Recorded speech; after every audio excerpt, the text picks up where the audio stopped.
Buenos días, buenas tardes, buenas noches, ¿cómo estás? Yo espero que bien. Soy el doctor Graciola, Cristian Graciola, y hoy nosotros tenemos acá en DeepMind más una clase de reumatología, donde vamos a hablar al respecto de las espondiloartritis. Nosotros hoy vamos a ver de una manera bien sencilla, bien fácil y rápida, cómo entender ese grupo de patologías que generalmente suele ser, en la hora del examen, suele ser un poquito difícil ahí de recordar. Entonces nosotros vamos a repasar hoy los puntos principales y más importantes de las espondiloartritis. Sumamente importante el agua porque es mejor una piedra en el camino que en el río, entonces vamos a tomar mucha agua ahí durante nuestra clase. Entonces nuestra clase de hoy es al respecto de las espondiloartritis. Espondiloartritis significa básicamente lo siguiente: espóndilo nos hace referencia a las vértebras y artritis a la inflamación de esa articulación. Generalmente las espondiloartritis son clasificadas en eje axial o también pueden ser periféricas. Quando nós falamos do eje axial, nós estamos falando da espondilitis anquilosante e da espondiloartritis axial não radiológica. A mais importante desta é a espondilitis anquilosante que nós já vamos a ver. Depois, de forma periférica, em la periferia, ou seja, mano, pies, nós vamos ter a artritis psoriásica, a artritis reactiva, la artritis asociada a las enfermedades inflamatorias intestinales, generalmente es Crohn y colitis ulcerosa, Crohn más que nada, y después las espondiloartritis periféricas. Así se clasifican las espondiloartritis. Generalmente, ¿esa clasificación se pregunta? No, solo recuérdense que la espondilitis anquilosante generalmente se da en las vértebras. Después, la psoriásica, la reactiva, que nosotros también vamos a ver hoy, son artritis periféricas. As artritis periféricas, entonces, no se relaciona a hombros, al codo, muñeca, a los metacarpos, rodillas, tobillo, metatarsos. Y también tenemos algunas definiciones que tenemos que recordar. Cuando nosotros estamos hablando de una artritis oligoarticular, significa que afecta hasta 4 articulaciones. Y cuando es poliarticular, es más de 4 articulaciones. Así que vamos a empezar por una de las principales y las que más se pregunta generalmente en el examen, que es al respecto de la espondilitis anquilosante. La espondilitis anquilosante, entonces, es básicamente espondilitis. Significa que las vértebras están inflamadas. Entonces, generalmente cuando ocurre una inflamación, esa inflamación va a generar un proceso fibrótico ahí entre las vértebras. Entonces me puede producir la fusión de las articulaciones.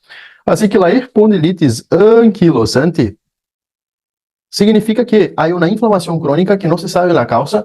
Generalmente es una inflamación progresiva que va a afectar principalmente las sacroiliacas, las articulaciones sacroiliacas.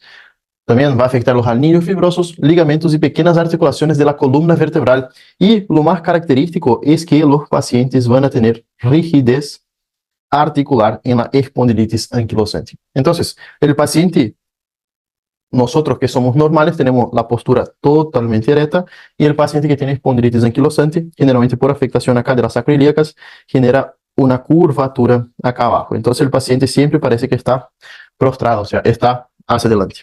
Entonces, espondilitis anquilosante, inflamación crónica, generalmente las sacroiliacas, y genera, obviamente, una fusión de las articulaciones. Generalmente se da en pacientes de los 15 hasta los 29 años.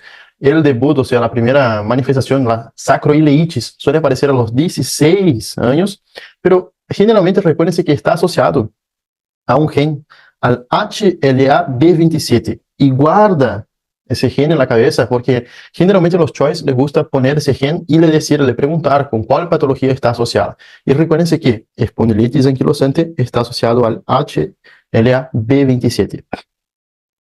En resumen, entonces, hay que recordar que si tenemos una inflamación de las vértebras, tenemos que recordar que hay dolor, o sea, hay un proceso flogóstico ahí en esa articulación.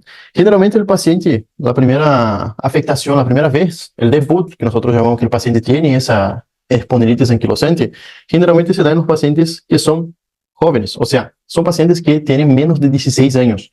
Entonces empieza con una monoartritis o una oligoartritis, o sea, afecta una articulación o afecta menos de 4 articulaciones, por lo cual generalmente se da de manera, o sea, va a empezar en sacroiliacas, entonces le va a dar una lumbalgia con rigidez matutina. A la mañana el paciente se despierta con dolor de espalda y tiene también asociada una rigidez matutina.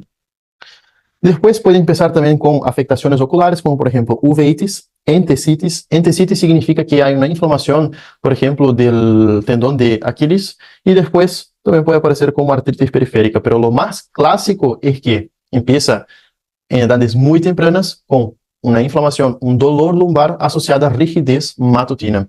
Y puede generar un montón de cosas la espondilitis anquilosante. Puede generar entonces inflamación del ojo como la uveitis anterior, puede generar una fractura, una luxación de las vértebras cervicales, generalmente cuando el paciente ya está en un proceso crónico de inflamación de esas articulaciones, puede generar dilatación de la arteria de la raíz de la aorta, fibrosis pulmonar, prostatitis, inflamación intestinal y, lo más característico, la sacroileitis, que es cuando afecta esa articulación acá y entonces el paciente tiene inflamación de las sacroiliacas. Y también entesopatía, que sería la entesitis, que es cuando tenemos afectación acá del tendón de Aquiles, una inflamación de los tendones. Entonces, espondilitis anquilosante, hay que recordar que es de etiología desconocida, asociada al HLA-B27 y generalmente el clásico es que el paciente presente rigidez matutina, generalmente lumbar, y bueno, y aparece en edades tempranas.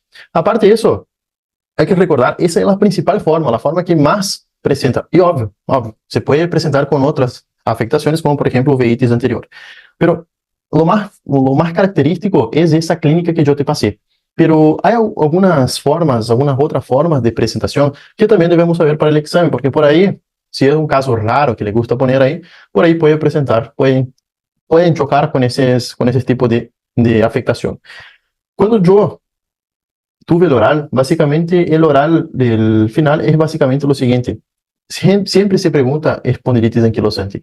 Y lo más clásico, lo que hay que saber es lo siguiente, es que es una artropatía, o sea, es una artritis, lo cual tenemos inflamación crónica de las vértebras en que presenta una rigidez matutina. Generalmente son pacientes jóvenes. Y ahí tenemos tres formas de presentación. La presentación que yo te hablé es la más frecuente, que es el síndrome pélvico o axial o síndrome de las sacroiliacas. Es el síndrome más frecuente. Después tenemos el síndrome raquídeo y el síndrome articular periférico. Por lo cual, para definir un diagnóstico de espondilitis anquilosante, tenemos que tener en la cabeza ese cuadrito acá, porque es oro en la hora del examen, es lo que te va a salvar. Nosotros hablamos que espondilitis es una inflamación generalmente de las vértebras.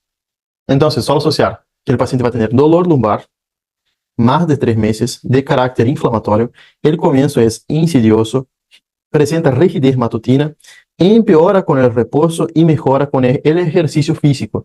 Eso es la clínica, esta es la clínica característica de la espondilitis anquilosante. Vamos a empezar por el síndrome pélvico, que es uno de los más frecuentes. Generalmente, el síndrome pélvico de la espondilitis anquilosante nos hace referencia a un dolor, o sea, es un dolor generalmente en el tercio superior acá de la nalga, que se irradia hacia la cara posterior del muslo y va hasta la rodilla, o sea, hasta acá abajo. Generalmente ese dolor, como es un dolor inflamatorio, aumenta en las primeras horas de la madrugada y, bueno, es característico que es muy sensible a AINES, o sea, si nosotros le damos un AINES, que nosotros vamos a ver generalmente la indometacina, generalmente es muy sensible, o sea, el paciente responde bien a ese AINE. En la exploración clínica nosotros vamos a tener un dolor cuando nosotros hacemos presión directa acá en esa región lumbar y radiológicamente nosotros podemos tener la sacroileitis, o sea, la inflamación de las sacroiliacas. Hay varios grados, generalmente no pregunto los grados. Lo que más hay que saber es que la articulación de las sacroiliacas, o sea, del sacro con el hueso ilíaco, se inflama. Y entonces nosotros vamos a tener un proceso inflamatorio con hasta mismo edematización local. Y obviamente vamos a tener dolor, rigidez y, bueno, signos de flogosis, o sea, signos de inflamación de esa articulación. Y aparte de eso, cuando se va cronificando esa artritis, esa sacroileitis, nosotros vamos a tener la erosión y esclerosis de este espacio articular. O sea, cuando tenemos una inflamación, nosotros tenemos una erosión ósea acá. Y esa erosión ósea, con el pasar del tiempo, o sea, años de inflamación, años de actividad de esa enfermedad, nosotros vamos a tener la fusión de este espacio de este espacio articular. Así que el síndrome pélvico, reconoce, es la forma más característica de espondilitis anquilosante.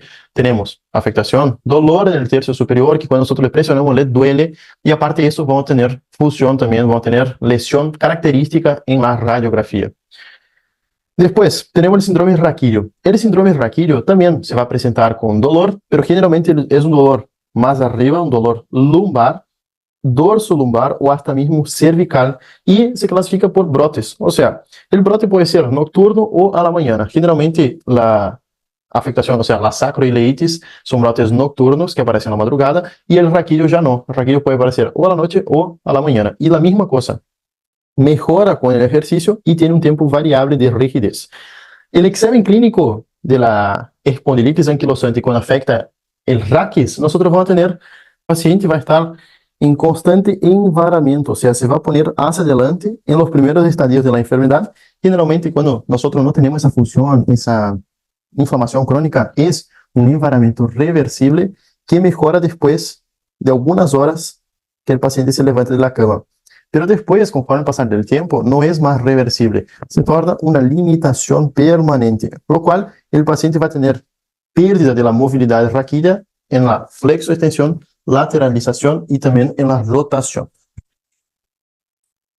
Así que el síndrome raquídeo es sumamente importante saber que es un dolor lumbar, pero lo que más se pregunta es la sacroileitis, ahí que nosotros vimos que es cuando tenemos afectación a las sacroiliacas. Después, no menos importante, pero generalmente no se pregunta, es que la espondilitis anquilosante puede producir un síndrome articular periférico.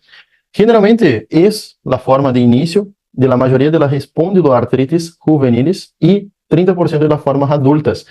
Es menos frecuente que la afectación axial, como nosotros vimos en primer momento, pero sepan que afecta cadera, rodilla, tobillo, metatarsofalángicas. Generalmente es una afectación asimétrica y es una oligoartritis. Entonces, hay que recordar que cuando hay una espondilitis anquilosante periférica es menos de 3 articulaciones y es asimétrico. Esas son las palabras claves que ustedes tienen que tener en la cabeza para el examen. Después puede aparecer coxitis, artritis de la cadera, es lo más frecuente y lo más grave, por lo cual cuando tenemos la afectación del coxis, acá la coxitis, nosotros vamos a ver que es un señal, un signo de gravedad de esa enfermedad. La dactilitis también puede aparecer. Dactilitis es el famoso dedo en salchicha, ¿tá? Es frecuente, pero se clasifica principalmente cuando hay afectación de la periferia, o sea, cuando es una espondilitis anquilosante periférica. Recuérdense que lo más frecuente es la afectación del sistema axial y no tanto el sistema periférico. Así que, por último, tenemos el síndrome entesítico. La entesitis es básicamente la inflamación de las inserciones tendinosas. Generalmente lo más característico es el tendón de Aquiles, que es lo más afectado. Radiológicamente no aparece nada, pero más tarde, conforme el pasar de los años, aparecen osificaciones en esas inserciones óseas, inserciones tendinosas. Generalmente el dolor es muy fuerte y es persistente, dura más de 3 meses y es resistente a la acción de los AINES. Por eso que generalmente es frecuente que los pacientes hagan una inyección de corticoide en el tendón afectado. Generalmente no se pregunta el síndrome entesítico, lo que más se pregunta es el axial. Así que podemos también tener otra forma, que es el síndrome extraarticular. O sea, esa afectación por el HLA-B27 es un gen que está asociado básicamente todo el cuerpo. Así que podemos tener signos y síntomas tanto articulares quanto extraarticulares. Extraarticular, lo que siempre cae, lo que siempre se pregunta es al respecto de la uveitis anterior aguda. Es una inflamación generalmente unilateral y se cura en 2 semanas sin secuelas. Después puede aparecer también asociado a la enfermedad inflamatoria intestinal, está principalmente asociado a o Crohn o colitis ulcerosa. 10 a 20% de los pacientes tienen asociado a esas dos enfermedades. Y puede también aparecer lesiones dérmicas, o sea, lesiones en piel, como por ejemplo psoriasis y eritema nodoso. Menos frecuente pueden aparecer lesiones en el corazón, como alteración de la conducción, como los bloqueos, y también puede aparecer insuficiencia aórtica, como inflamación de la raíz de la aorta. Entonces, lo más frecuente que tienen que recordar de la espondilitis anquilosante es un síndrome clínico caracterizado por la presencia del HLA-B27, lo cual va a generar un síndrome articular y un síndrome extraarticular. Así que articular, tenemos afectación del eje axial, que es lo más frecuente, generalmente empieza a los 16 años, y después, bueno, sepan que hay la sacroileitis, y también puede aparecer una fusión de las vértebras, lo cual me puede dar, es característico acá, las vértebras, o sea, sí, las vértebras en caño de bambú, que ya vamos a ver eso. Después, como extraarticular, lo más frecuente es la uveitis anterior aguda, pero a veces puede estar asociado con enfermedades inflamatorias intestinales. El diagnóstico, como ya hablamos, es laboratorial. Nosotros tenemos que hacer el HLA-B27. No hay marcadores específicos como factor reumatoide, factor anti-RO, anti-LA, pero básicamente es el HLA-B27 quien me va a indicar y me va a dar un diagnóstico muy sugestivo, que es espondilitis anquilosante. Para el seguimiento del paciente, seguimiento de la enfermedad, nosotros utilizamos el VSG y PCR, y recuérdense eso, factor reumatoide negativo. Entonces, nosotros siempre tenemos que diagnosticar y hacer diagnóstico diferencial con la artritis reumatoidea. Recuérdense que la artritis reumatoidea puede dar uni o bilateral, simétrico o asimétrico. Entonces, medio que puede ser que si es un síndrome periférico, una espondilitis anquilosante periférica, nosotros tenemos que buscar si el paciente está haciendo o sea, si tiene una artritis reumatoidea o si tiene una espondilitis anquilosante. Así que sumamente importante pedir HLA y factor reumatoideo. Y generalmente en esas articulaciones que están inflamadas, nosotros hacemos una artrocentesis. Y en esa artrocentesis va a venir que hay un proceso inflamatorio con aumento de los polimorfonucleares, o sea, hay aumento de los polimorfonucleares como característica acá de la espondilitis anquilosante. Se puede pedir radiografía o resonancia, pero hay que saber que los criterios diagnósticos son básicamente clínicos radiológicos. Por ejemplo, si el paciente tiene dolor lumbar inflamatorio más de 3 meses, limitación de la movilidad lumbar, generalmente a la mañana, rigidez matutina y limitación de la expansión torácica, son 3 criterios clínicos. Después tenemos otro criterio radiológico, que es la sacroileitis bilateral mayor o igual a grado 2 o superior a una sacroileitis unilateral grado 3 o 4. Y el diagnóstico se establece cuando el paciente tiene el criterio radiológico y al menos un clínico, o sea, tiene que tener sacroileitis, ¿tá? Ese es el secreto para espondilitis anquilosante. Sacroileitis más dolor lumbar o rigidez, listo, ya está el diagnóstico.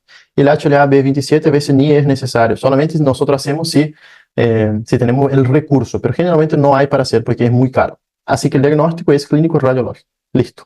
Eso es espondilitis anquilosante. Y hay que solicitar imágenes de las sacroiliacas y del raquis, o sea, de la columna vertebral.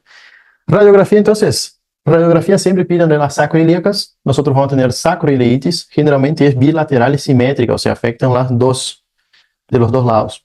Y hay un pseudoensanchamiento, erosión de márgenes con esclerosis subcondral, y en el último puede haber un proceso de fusión, como se puede ver acá. Acá nosotros, en el A, nosotros vamos a tener el grado 0 de la sacroileitis. En el B, nosotros ya podemos tener un pseudoensanchamiento, ¿tá? En realidad acá sería un grado 3, sí, el B sería un grado 3. El C ya es cuando el paciente tiene erosiones, y el D acá es cuando ya se fusionó esa articulación. Y es acá donde el paciente va a presentar la rigidez que no mejora, o sea, la rigidez fija, la rigidez que no, o sea, que no mejora con el movimiento.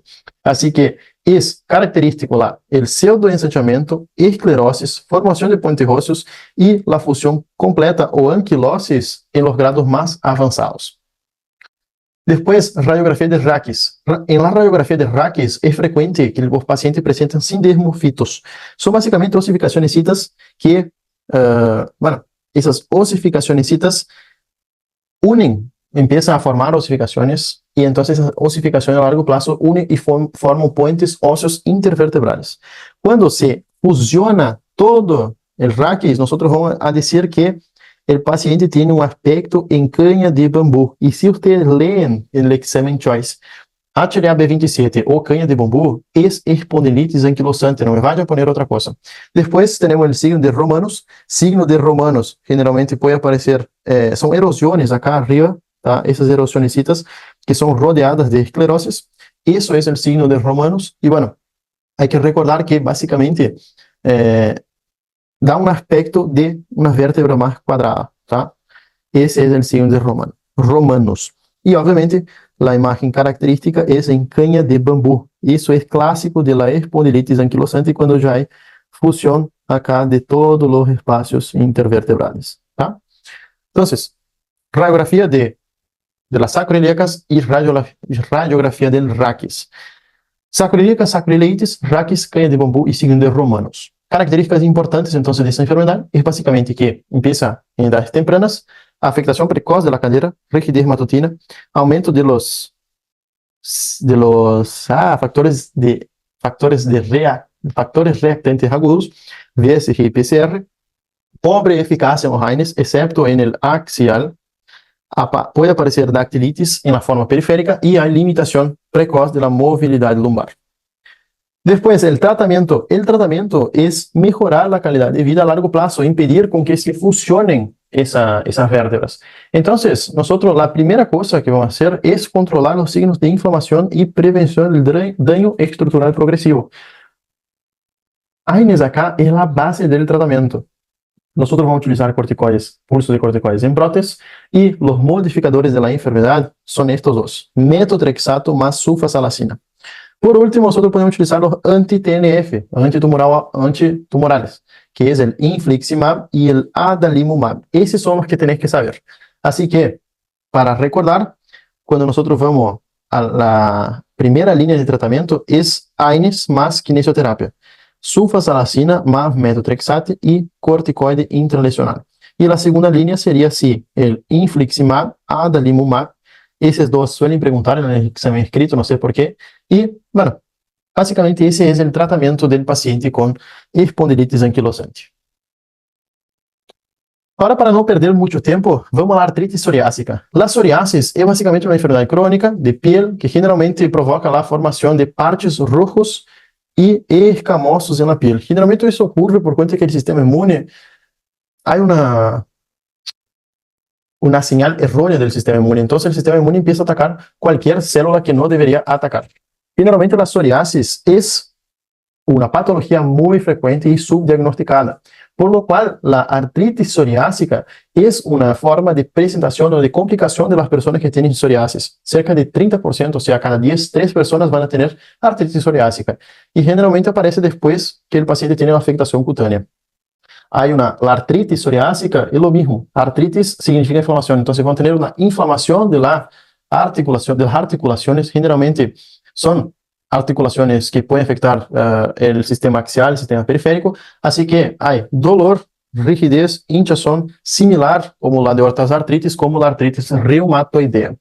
Pero no hay que dejar pasar que la artritis psoriásica generalmente suele tener un inicio insidioso. Predominio es nocturno y rigidez matinal. Pero es mucha rigidez, que el paciente despierta, no puede mover más que nada los dedos. Hay dos patrones clásicos de presentación de la artritis psoriásica. O sea, artritis psoriásica entonces es una forma de manifestación clínica en pacientes que tienen psoriasis, que tienen esa inflamación, que tienen esa alteración del sistema inmune. Hay dos patrones, la oligoartritis simétrica y la poliartritis. La oligoartritis simétrica generalmente es en miembros inferiores. Y la poliartritis puede ser la afectación de miembros inferiores, pero generalmente afecta solamente los miembros superiores, con, obviamente, va a afectar las articulaciones interfalángicas distales con onicopatía. Generalmente tiene una forma progresiva, ¿tá? Pero no es lo más frecuente la forma progresiva, pero puede aparecer una artritis mutilante, que es cuando el paciente tiene acá está la artritis mutilante, tiene una deformación de los dedos, ¿tá? Puede tener dactilitis, puede tener, generalmente esas articulaciones acá, esa mano duele mucho, tiene rigidez matutina, la dactilitis, ese dedo en salchicha, es altamente sugestivo de artritis psoriásica y es característico esos parchecitos acá que el paciente tiene por cuenta de la psoriasis. Y bueno, es una forma de presentación de la psoriasis, la artritis psoriásica, ¿tá? Y hay que hacer diagnóstico diferencial con sarcoidosis y tuberculosis y gota. Pero es muy característico, el paciente tiene esos parches distribuidos en el cuerpo, o sea, tiene psoriasis. Y eso nosotros vamos a llamar de artritis mutilante. La artritis axial, la artritis psoriásica axial, generalmente también está asociada al HLA-B27. Y vamos a tener también sacroileitis radiológica, pero generalmente es asimétrico y también va a presentar sindesmofitos más separados del raquis y se asocia con menor limitación funcional que la espondilitis anquilosante clásica. Así que la artritis psoriásica también puede afectar a las sacroiliacas. Hay formación de sindesmofitos, pero generalmente no presenta tanta limitación funcional como, por ejemplo, la espondilitis anquilosante. La clínica, entonces, puede presentar, aparte de eso, entesitis. Acá sí ya es mucho más frecuente la entesitis. La entesitis es la inflamación de los sitios de anclaje óseo, de los tendones, y lo más frecuente es la entesitis aquilea, de rodilla y del anillo pélvico. Y después hay otra que es raro, pero que les gusta preguntar en el choice, que es al respecto del síndrome SAFO.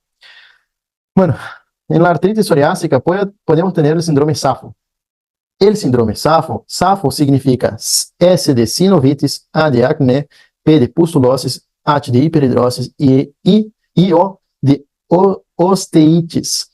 Básicamente el síndrome SAFO es una inflamación sistémica por cuenta de una reacción inmune alterada.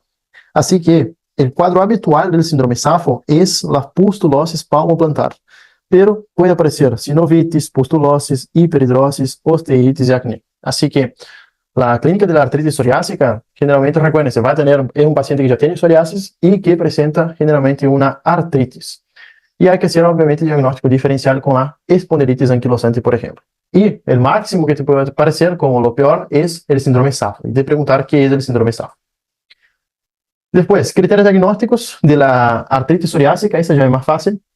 El paciente tiene que tener una patología articular, o sea, una inflamación articular periférica, vertebral o entesitis, y más las siguientes: psoriasis actual, historia de psoriasis, historia familiar, distrofia unguial, factor reumatoideo negativo, y eso es sumamente importante, dactilitis, o sea, dedos en salchicha, y radiografía de pie humano con formación de hueso. Para hacer el diagnóstico de Caspar, se pregunta el nombre en la hora del examen oral.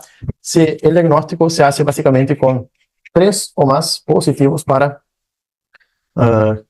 hacer diagnóstico de artritis psoriásica. Y el tratamiento es básicamente lo mismo. O sea, si tenemos una artritis, tenemos una inflamación, tenemos que tratar esa inflamación. ¿Cómo se trata esa inflamación? Se trata con AINES. O sea, si el paciente tiene artritis, AINES y corticoide. Si tiene dedos en salchicha, AINES infiltrados. AINES más infiltración de corticoide. Si tiene entesitis, AINES más infiltración de corticoide. Y si tiene afectación axial, solamente AINES. Y después los fármacos que cambian la actividad de la fármacos cambiadores modificadores de la enfermedad, como metotrexato es un ejemplo del fármaco. Así que bueno, entonces artritis psoriásica se da en 10 a 30% de los pacientes que tienen psoriasis. Y bueno, más que nada lo que más hay que saber es que es factor reumatoideo negativo y está asociado a la psoriasis, ¿tá? Y puede tener la artritis mutilante. O sea, si te parece, artritis mutilante es una clínica asociada a la artritis psoriásica. Vamos a otra forma, que es la artritis reactiva. Esa es bien característica, muy, muy característica. El caso clínico ahí te va a dar que el paciente tiene una inflamación articular o después de una infección intestinal. Generalmente, o sea, la artritis reactiva es básicamente una inflamación articular aséptica que aparece después de una infección, generalmente intestinal o urogenital. Puede ser por salmonella, shigella, yersinia o campylobacter, o una infección genital por clamidia o ureaplasma. Y obvio que se puede aparecer con síndrome de Reiter.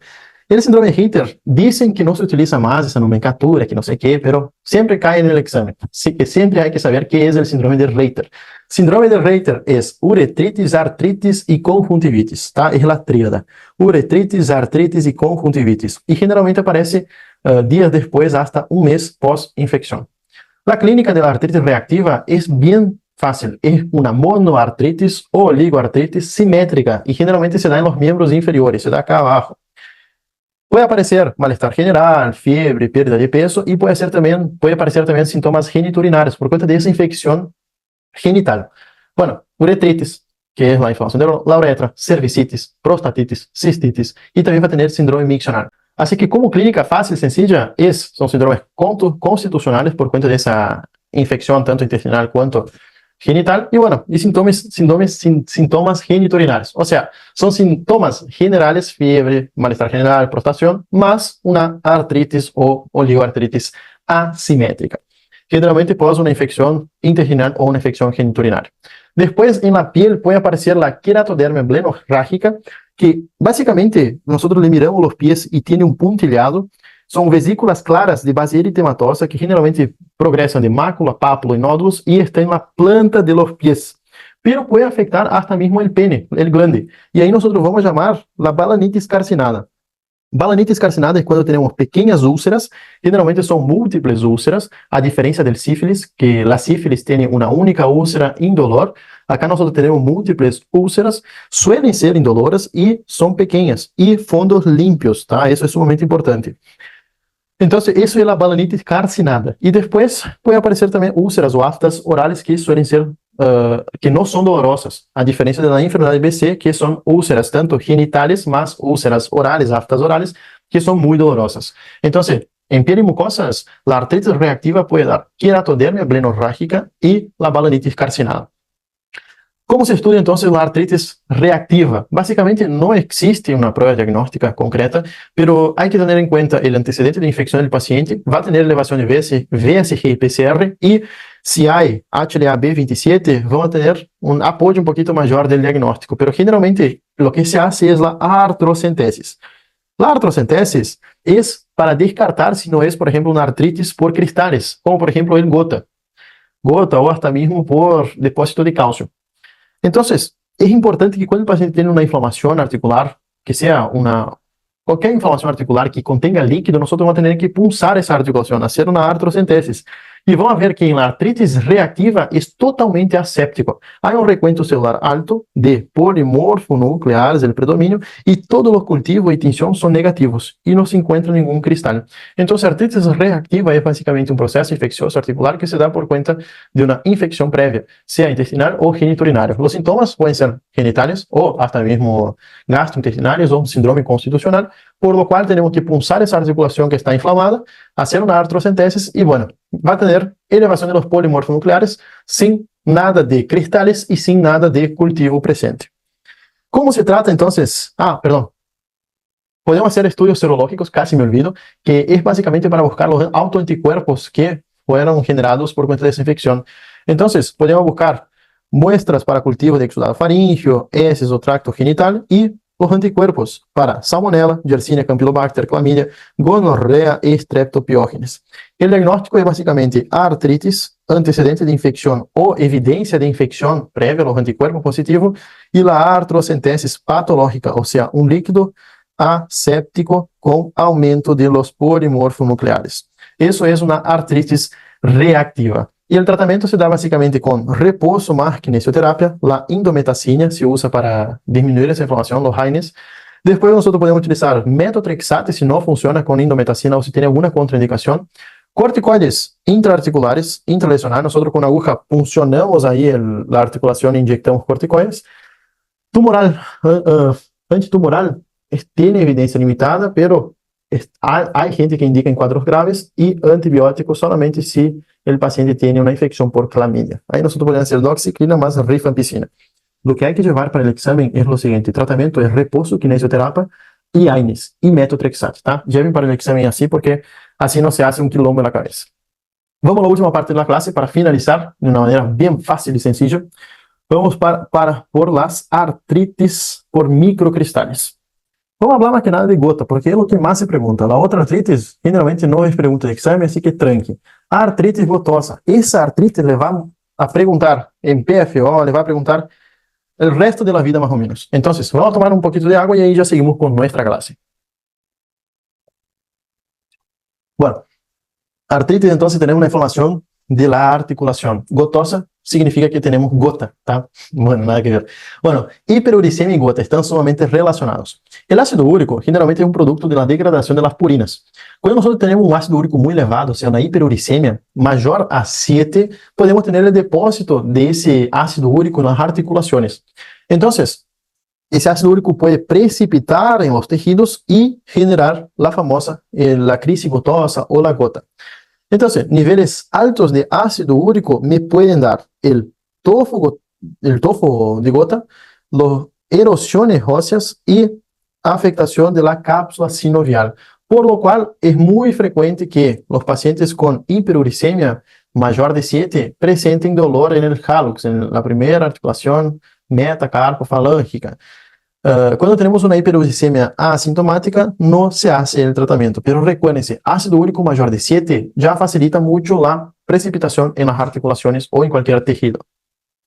Así que la artritis gotosa es básicamente cuando hay depósito de cristales de urato monosódico en los tejidos, más frecuentemente en el sistema musculoesquelético. Y el gota puede ser agudo o crónico. Las causas de la formación de ese ácido úrico, recuérdense, todo está relacionado al ácido úrico. Entonces, yo puedo tener una hiperproducción de ácido úrico, puedo tener una hipoexcreción de ácido úrico tanto por el intestino o por el riñón.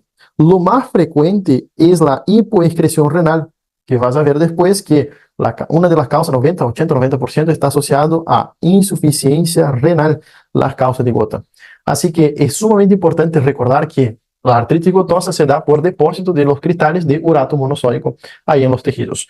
Generalmente no es que, yo tengo hiperuricemia, voy a tener gota. No, generalmente lo que pasa es lo siguiente. Primero tenemos niveles altos de ácido úrico. Entonces empieza a formar, a depositar los cristales en las articulaciones. Después nosotros tenemos, cuando se deposita mucho cristal, tenemos una inflamación de esa articulación.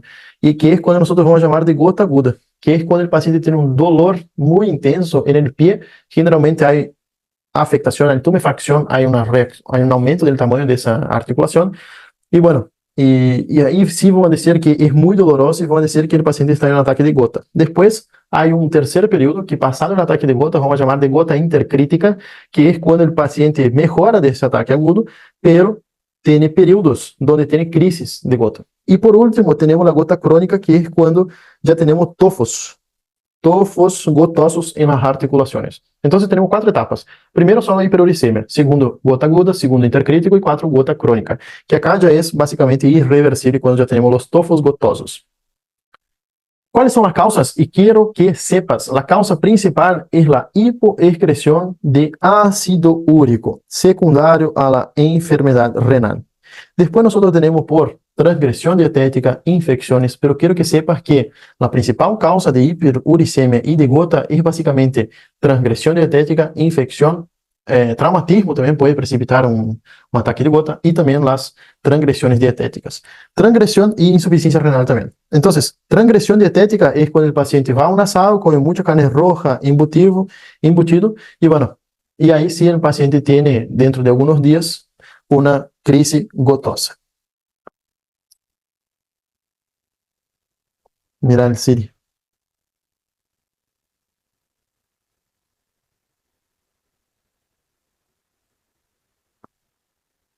Entonces, lo más frecuente es relacionado a carnes rojas y también a cerveza, ¿tá?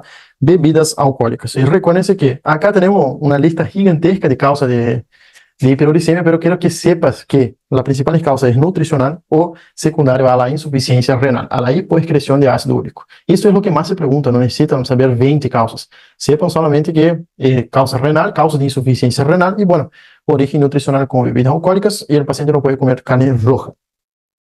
La gota aguda, entonces. Después de la hiperuricemia tenemos el episodio de gota aguda. La gota aguda generalmente está asociada a malestar general y fiebre. Tenemos el famoso podagra, la afectación de la primera articulación, del primer metatarsofalángea, ¿tá? Con eritema local, edema, calor y tumefacción. Los pacientes sin tratamiento adecuado puede tener más de una articulación afectada, pero generalmente la artritis gotosa generalmente se limita acá al hallux. Es muy, muy característico y muy frecuente. Entonces, cuando el paciente tiene inflamaciones crónicas, o sea, la gota intercrítica, puede tener dolor en otras articulaciones, limitación en la movilidad articular y pierde la función, y también tumefacción y eritema local. Entonces, gota aguda es hallux, 80% se da en hallux, ¿tá? Es característico que las crisis gotosas son desencadenadas por traumatismos, infecciones o transgresión dietética. Así que gota aguda es el dedo gordito ahí del paciente. La gota crónica, después de la gota intercrítica, tenemos la gota crónica, que es bien característico. La gota crónica, vamos a tener la gota tofácea crónica. Ahí es cuando nosotros tenemos los tofos gotosos depositados, que a veces se puede depositar en pabellón auricular, acá en la articulación del codo, en las articulaciones de las manos, y obviamente pueden producir lesiones, que cuando nosotros le pedimos una placa, son lesiones en sacabocados, ¿tá? En las metatarsofalángicas. Otra cosita que le gusta preguntar mucho en el Choice, y generalmente entra, es respecto a la lesión del gota crónica. Si te da lesión en sacabocados, bueno, es gota crónica, ¿tá? Entonces, sí o sí hay que recordar que gota crónica, el tofo gotoso, da lesiones en sacabocados. ¿Cómo se estudia entonces el gota? Bueno, el gold standard es hacer una punción de esa articulación que está enematizada, hacer una microscopía, y en esa microscopía se va a ver cristales en forma de aguja con birefringencia negativa, ¿tá? Radiografía se puede hacer, ecografía y resonancia. ¿Por qué es importante hacer la punción acá de esa articulación? Porque nosotros tenemos que ver si es una pseudogota o si es una gota. ¿Cuál es la diferencia entre gota y pseudogota? Gota generalmente afecta articulaciones pequeñas, en cambio las pseudogotas, articulaciones grandes. El dolor es moderado a intenso en la gota y pseudogota es dolor moderado. La gota se da por hiperuricemia y la pseudogota se da por la condrocalcinosis. Acá nosotros tenemos el depósito de calcio en las articulaciones. Por eso que los cristales en el gota son de urato monosódico, que tiene forma de aguja, y eso es pregunta de examen, ¿tá? Y la pseudogota es por pirofosfato de calcio, son cristales romboidales, es pregunta de examen. Y recuérdense, gota, birefringencia negativa, pseudogota, birefringencia positiva. Esa porquería de birefringencia, yo perdí una vez un choice por eso. Así que sepan, porque es sumamente importante y se pregunten los choices. ¿Cómo se estudia entonces gota? Paciente, nosotros le vamos a puncionar para ver si realmente es gota. Obvio que no se hace la artrocentesis en todos los pacientes.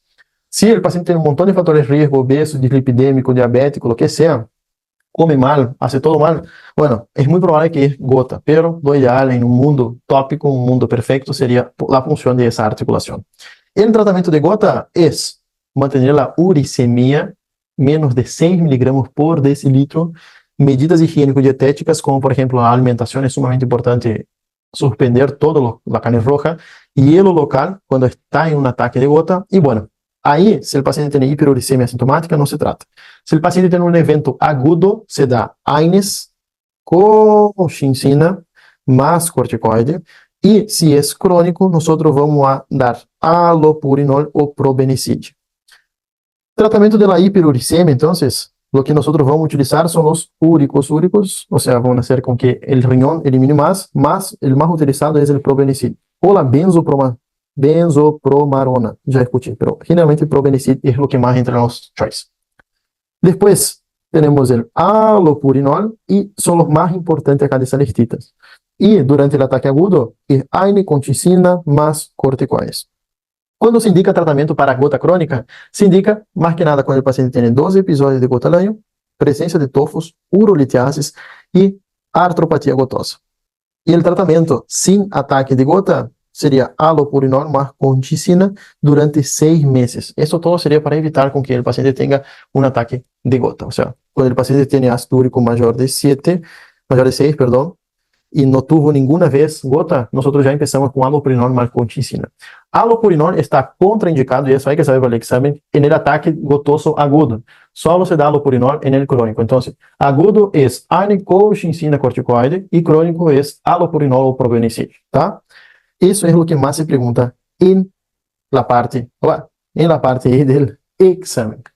Bueno, creo que con esta clase nosotros pudimos resumir y tratar los asuntos más importantes para el examen. Cualquier duda que tenga, estamos a disposición. Muchísimas gracias por tu atención, muchas bendiciones y nos vemos en el próximo video.